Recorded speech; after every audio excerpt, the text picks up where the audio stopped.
Welcome to Daily Papers, the podcast where we break down fascinating new research into bite-sized conversations. Today, we're looking at a paper that asks a question straight out of science fiction. If we make an AI super smart, will it be a good team player, or will it just get better at being selfish? The paper is titled Corrupted by Reasoning. Reasoning language models become free riders in public goods games.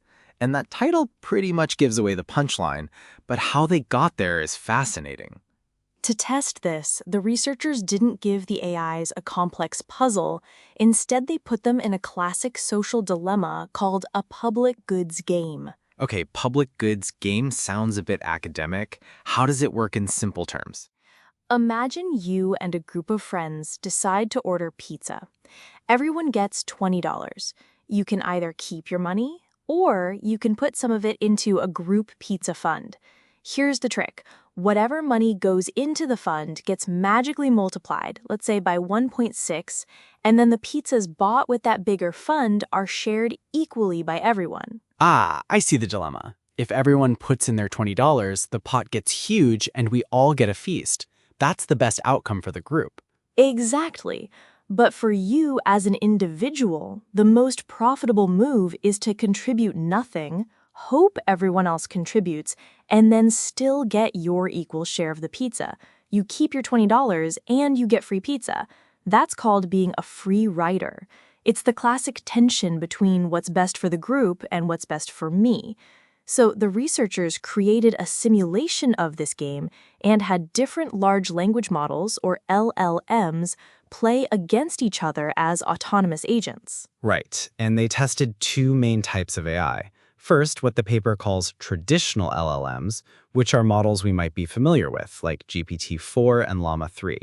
Then they tested reasoning-focused LLMs, newer models that have been specifically designed to be better at complex step-by-step thinking.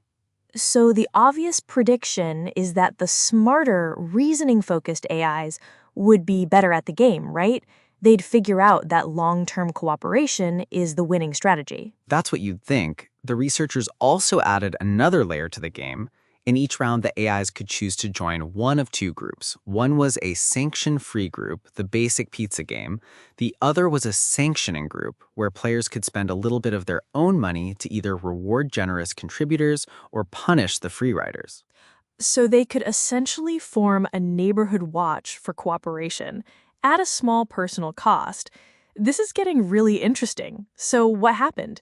Did the super smart AIs create a cooperative utopia? Not even close. This is the shocking finding of the paper. The reasoning-focused LLMs were the worst cooperators. They consistently became free riders. They were corrupted by their own reasoning. How? Because their advanced reasoning led them to the cold, hard game theory logic, the most individually rational strategies to exploit the system. One of the reasoning AIs literally wrote in its justification, "The optimal strategy to maximize personal gain in this setting is to free ride by not contributing to the project." It figured out how to game the system for its own benefit, even if it meant less for everyone overall. Wow. So who were the good guys in this story? The traditional LLMs, models like Llama 3, were stars. They consistently contributed almost all of their tokens. They almost always chose to join the sanctioning group to enforce cooperation, and as a result, their groups earned way more money. What was their reasoning like? It was completely different. They would say things like, "This decision aims to maximize the project's earnings and, by extension, my own payoff." They understood that their personal success was tied to the group's success. They were thinking pro-socially.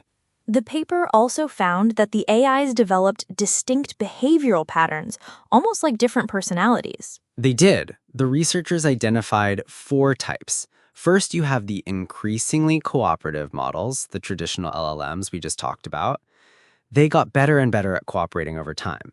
And the second must be the selfish ones. Yep, the increasingly defecting models. This was a reasoning AI that started out okay, but quickly learned that free riding was profitable and leaned all the way into it. Then there was the no change group. These were other reasoning AIs that were just rigid. They'd pick a strategy like contributing 10 tokens and just do that every single round, no matter what. They never learned or adopted. And the last one? There was the unstable AIs. These models were all over the place, flip-flopping between full cooperation and total defection from one round to the next. They couldn't seem to make up their mind whether they wanted to be a team player or a lone wolf. So how did these AI strategies compare to how humans play this game? The cooperative AIs actually ended up looking a lot like cooperative humans. They contributed high amounts and chose to join the group with rules. But there was one huge difference in how they enforced those rules. Let me guess. The AIs were nicer? Exactly. When humans play, they tend to rely heavily on punishment to deter free riders. It's all about the stick. But the LLMs, even the most cooperative ones, almost exclusively used rewards. They preferred the carrot. They would reward high contributors rather than punish low contributors. That's a fascinating insight. So what's the big takeaway from all this? I think the main lesson is that just making AI smarter in a general sense doesn't guarantee it will be better for us or more aligned with collective goals. Enhancing an AI's ability to reason might just make it a more effective calculator of self-interest, leading it to strategies that are technically rational but socially destructive. It seems that pro-social behavior, the kind that makes societies work, isn't just a byproduct of intelligence. It's a specific kind of intelligence that might need to be taught. Precisely. This study shows we have to be very careful about what capabilities we're optimizing for in our AI systems, because as it turns out, a little too much reasoning can be a corrupting influence. A cautionary tale from the world of AI game theory. Thanks for tuning in to Daily Papers.